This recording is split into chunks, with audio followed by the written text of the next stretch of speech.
Hello दोस्तों, नमस्कार। स्वागत है आप सभी लोगों का स्टडी आई क्यू के साथ आप लोग जुड़ चुके हैं। मैं शुभम सरथालिया एक और विषय पे एक और टॉपिक पे बात करने के लिए।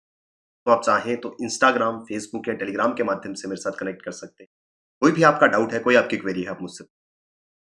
इस विषय पे हम बात करने वाले हैं वो संबंधित है ओडिशा राज्य से। तो ओडिशा में हाल ही में माननीय मुख्यमंत्री जी द्वारा एक घोषणा की गई है, जिसमें ओडिशा को 11 नए साइबर पुलिस स्टेशन मिलेंगे। साइबर क्राइम से डील करने के लिए, साइबर अपराधों से निपटने के लिए 11 नए पुलिस स्टेशन ओडिशा में शुरू की। विस्तार से इस लेक्चर में, इस आर्टिकल के बारे में हम लोग चर्चा करेंगे। ओडिशा स्टेट एग्जाम्स के लिए अगर आप प्रिपेयर कर रहे हैं, चाहे पब्लिक सर्विस कमीशन हो, जुडिशरी हो, बेहतरीन स्मार्ट कोर्सेज StudyIQ.com या StudyIQ की ऐप पर आपके लिए अवेलेबल है। डेफिनेटली इन कोर्सेज में करें। तो ओडिशा में जल्द ही 11 पुलिस स्टेशंस नए बनाए जाएंगे, जो कि विशेष तौर पर जो साइबर क्राइम्स हैं उनसे निपटने के लिए बनाए जा रहे हैं। क्योंकि सिर्फ ओडिशा ही नहीं, देश भर में साइबर क्राइम्स के जो इंसिडेंट्स हैं वो काफी ज्यादा बढ़ते जा रहे हैं। और इस बढ़ते हुए खतरे से निपटने के लिए ओडिशा सरकार ने यह फैसला किया है, जिसमें 11 नए पुलिस स्टेशन बनाए जाएंगे।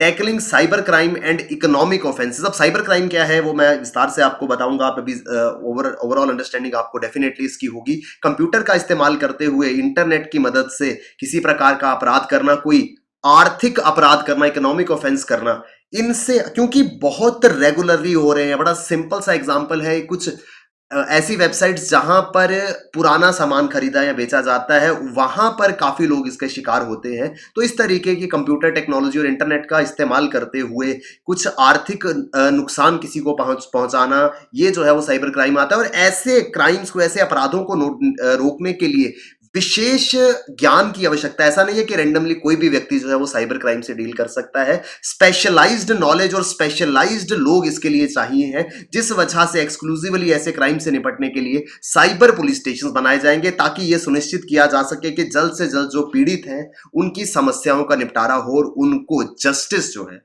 वो मिल सके।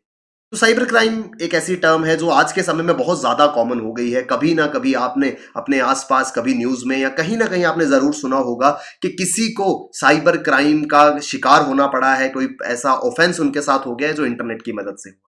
तो साइबर क्राइम से निपटने के लिए जिन जगहों पर ये पुलिस स्टेशन बनाए जाएंगे, उसमें शामिल है कटक, भुवनेश्वर, क्योंझार, बहरामपुर, सांबलपुर, अंगुल, कोरापुट, भवानीपटना, मयूरभंज, कंधमल और पुरी। तो ये वो 11 इलाके हैं जहां पर ये साइबर पुलिस स्टेशन बनेंगे, ताकि इन 11 साइबर पुलिस स्टेशन की मदद से पूरे के पूरे राज्य में साइबर क्राइम पर लगाम लगाई जा सके। अब साइबर क्राइम क्या है, किस तरीके से ये नुकसान पहुंचाता है, इसके बारे में थोड़ा डिस्कशन करेंगे। ये हमारा इंटरनल सिक्योरिटी के टॉपिक से भी रिलेटेड है। तो कोई भी ऐसा अपराध जो किसी व्यक्ति, किसी समुदाय या किसी संगठन के विरुद्ध किया जाता है, जिससे उस व्यक्ति, समुदाय या संगठन की प्रतिष्ठा पे हानि पहुंचती है, उनको मानसिक नुकसान होता है, उनको शारीरिक नुकसान हो सकता है, या इकोनॉमिक लॉस, फाइनेंशियल लॉस उनको होता है, ये सब चीजें जो है वो साइबर क्राइम में आएंगी अगर ये अपराध किसी इलेक्ट्रॉनिक मीन से किया गया है। यानी कि कंप्यूटर या मोबाइल डिवाइस का इस्तेमाल करते हुए अगर ये क्राइम किया गया है, तो ये साइबर क्राइम का पार्ट कहलाएगा। साइबर क्राइम को अगर हम डिफाइन करें तो एनी अनलॉफुल एक्टिविटी, सबसे पहली चीज ये गैर कानूनी कार्य है, गैर कानूनी गतिविधि है। तो ये गैर कानूनी कार्य है जो कैसे किया जाता है, जहां पर कंप्यूटर या अन्य कम्युनिकेशन और नेटवर्क डिवाइस का इस्तेमाल किया जाता है अपराध करने के लिए, उसको साइबर क्राइम कहेंगे। किसी प्रकार की गैर कानूनी गतिविधि जिसको करने के लिए कंप्यूटर या इलेक्ट्रॉनिक डिवाइसेस का इस्तेमाल किया जाए, वो साइबर क्राइम कहलाएगा। तो डेफिनेशन आई होप हमको क्लियर होगी। अब साइबर क्राइम जो है वो बहुत अलग अलग प्रकार के होते हैं। टाइप्स ऑफ साइबर क्राइम है, ये टाइप्स क्या है ये भी थोड़ा सा देख लेंगे। जो साइबर क्राइम है वो या तो इंडिविजुअल के अगेंस्ट होगा, या प्रॉपर्टी के अगेंस्ट होगा, या फिर होगा सरकार के अगेंस्ट। आपने सुना होगा किसी इंडिविजुअल को थ्रेट किया जाता है, या उनकी कोई निजी जानकारी, कोई पर्सनल इंफॉर्मेशन या कुछ उनकी पर्सनल स्टफ को पब्लिक डोमेन में लाने की धमकियां दी जाती है, ये क्राइम अगेंस्ट इंडिविजुअल होगा। तो जब साइबर क्राइम किसी व्यक्ति के विरुद्ध होता है, उसमें क्या होता है कि उनकी कोई निजी जानकारी हो सकती है, कुछ निजी सामान, उनका कुछ फोटोग्राफ्स या कुछ भी ऐसा हो सकता है जो उनके प्रतिष्ठा को नुकसान पहुंचा सकता है। ये जो है वो साइबर क्राइम अगेंस्ट इंडिविजुअल आता है और इससे डील करने के लिए काफी स्ट्रिंजेंट लॉज जो है वो मौजूद है। Cyber crimes are very serious and are joining forces worldwide to reach and arrest the committers.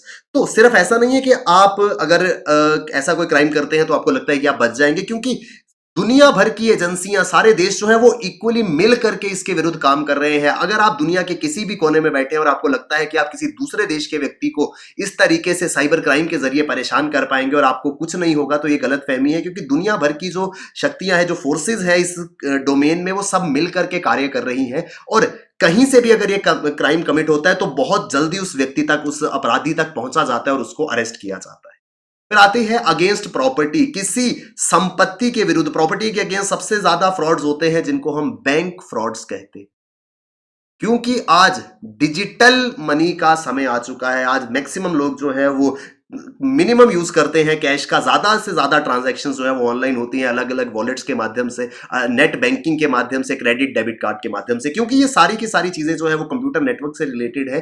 तो इनके ऊपर निरंतर साइबर अटैक का खतरा रहता है, जिसमें किसी व्यक्ति का क्रेडिट कार्ड, उनके बैंक के पैसे या कोई भी उनका वैल्यूएबल एसेट जो डिजिटल करेंसी के रूप में है, उस पे इस साइबर क्राइम से अटैक किया जा सकता है। जहां पर उनकी जो कॉन्फिडेंशियल इंफॉर्मेशन है, आपके क्रेडिट कार्ड का नंबर क्या है, आपकी क्रेडिट बैंक में कितने पैसे हैं, आपका बैंक अकाउंट कौन सा है, ये सारी की सारी चीजें हो सकती हैं, ये सारे के सारे अपराध हो सकते हैं क्यों, अगर आप फ्रीक्वेंटली ऑनलाइन परचेज आदि करते हैं। इस वजह से प्रॉपर्टी के अगेंस्ट और इस तरीके के फाइनेंशियल फ्रॉड जो है वो सबसे ज्यादा देखने को मिलते हैं, क्योंकि यहां पर डायरेक्टली किसी के भी बैंक अकाउंट से पैसा जो है वो निकाला जा सकता है और इससे इंडिविजुअल्स का और ऑर्गेनाइजेशंस का पूरा सिस्टम डिस्टर्ब हो जाता है। इसके अलावा अगेंस्ट प्रॉपर्टी जो है वो कई बार बहुत सारी ऑर्गेनाइजेशंस के अगेंस्ट भी क्राइम होता है। अब जानते हैं, आज जैसे ही कंप्यूटर के ऊपर डिपेंडेंसी हमारी बढ़ी है, तो बहुत सारी ऐसी कंपनीज हैं जो पूर्ण रूप से कंप्यूटर रिलेटेड सर्विसेज ऑफर करती हैं, यानी कि उनका पूरा सिस्टम जो है वो कंप्यूटर नेटवर्क से चलता है। बहुत बार ऐसा देखा गया है, किसी बड़ी ऑर्गेनाइजेशन का कंप्यूटर सिस्टम हैक कर लिया गया और बाद में उस हैक्ड सिस्टम को दोबारा से रिवाइव करने के लिए पैसे मांगे गए। यानी कि इस तरीके से आपके सिस्टम, जिसके ऊपर आपका पूरा बिजनेस चलता है, उसको हैक कर लिया जाता है और बाद में आपसे पैसे मांगे जाते हैं कि आप अपने इतने पैसे दीजिए और हम आपके सिस्टम को जो है वो रिलीज कर देंगे। तो इस तरीके से इंडिविजुअल्स के अगेंस्ट, उनके वेल्थ के अगेंस्ट और ऑर्गेनाइजेशंस के अगेंस्ट ये अपराध होता है। इतना ही नहीं, साइबर क्राइम जो है वो किसी सरकार के विरुद्ध भी हो सकता है। जो एनिमी कंट्रीज हैं वो एक दूसरे के खिलाफ इस तरीके के साइबर अटैक्स करवाती रहती हैं अगेंस्ट गवर्नमेंट। जब भी साइबर अटैक सरकार के विरुद्ध होगा, इसको साइबर टेररिज्म कहा जाएगा।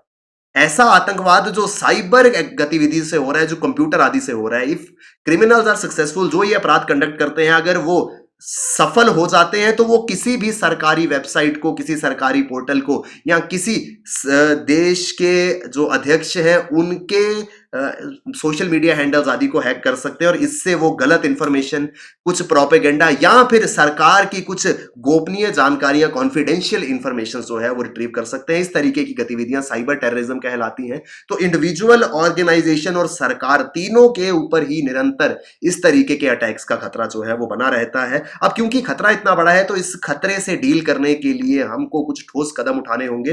तो आइए देखते हैं कि हिंदुस्तान के अंदर कौन कौन से वो कदम है जो साइबर क्राइम के विरुद्ध उठाए जाते हैं।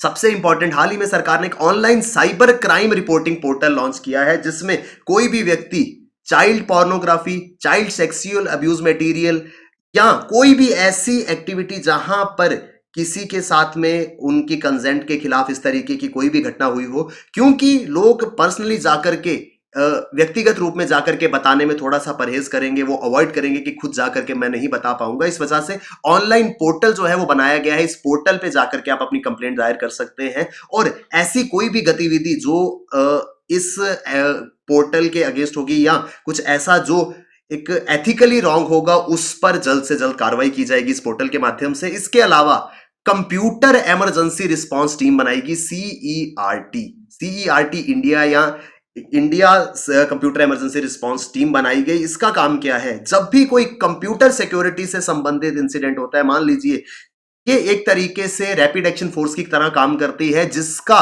एक्शन जो है वो कंप्यूटर रिलेटेड चीजों पर होगा। जैसे कि लगता है कि कोई ऐसा सिक्योरिटी इंसिडेंट हुआ है जिससे कोई भी थ्रेट जो है वो कंट्री के डेटाबेस पे, कंट्री की कॉन्फिडेंशियल इंफॉर्मेशन पे कंप्यूटर के माध्यम से आ सकता है, ये टीम जो है वो एकदम से एक्शन में आ जाती है और इसकी प्रक्रिया से सारे के सारे कंप्यूटर सिस्टम देश के सिक्योर करने की कोशिश की जाती है। जनवरी 2004 से ये टीम जो है वो काम कर रही है और अभी तक काफी अच्छे तरीके से इन्होंने देश के अंदर साइबर क्राइम्स को हैंडल करने में अपनी भूमिका निभाई है। इसके अलावा हिंदुस्तान के अंदर इंफॉर्मेशन टेक्नोलॉजी एक्ट 2000 है, ये इंपॉर्टेंट है, ये मेन लॉ है जो साइबर सिक्योरिटी के लिए बनाया गया है। साइबर सुरक्षा से जुड़ा हुआ मुख्य कानून कौन सा है, अगर इस तरीके का सवाल कभी आता है तो याद रखना है आईटी एक्ट 2000। इस एक्ट की मदद से साइबर क्राइम से अभी डील किया जा रहा है। और इंडियन पिनल कोड, भारतीय दंड संहिता 1860 के तहत कोई भी अपराधी अगर इस तरीके का क्राइम करता हुआ, अपराध करता हुआ पकड़ा जाता है तो भारतीय दंड संहिता 1860 के तहत उस पर कानूनी कार्रवाई की जाती है और उससे जो भी दंड होता है वो दिया जाता है। तो हम यहां पर साइबर क्राइम के विषय पे बात कर रहे थे क्योंकि ओडिशा राज्य ने हाल ही में साइबर क्राइम से निपटने के लिए 11 नए पुलिस स्टेशन बनाने का फैसला किया है। तो आई होप हमको ये पूरा का पूरा आर्टिकल समझ में आया होगा। अगर आप ओडिशा स्टेट एग्जाम्स के लिए प्रिपेयर कर रहे हैं, चाहे पब्लिक सर्विस कमीशन हो, जुडिशरी हो, बेहतरीन स्मार्ट कोर्सेज studyIQ.com या studyIQ की ऐप पर आपको मिलेंगे। डेफिनेटली इन कोर्सेज में एनरोल करें। Thank you very much, all the best, keep working hard, bye bye, take care, जय हिंद।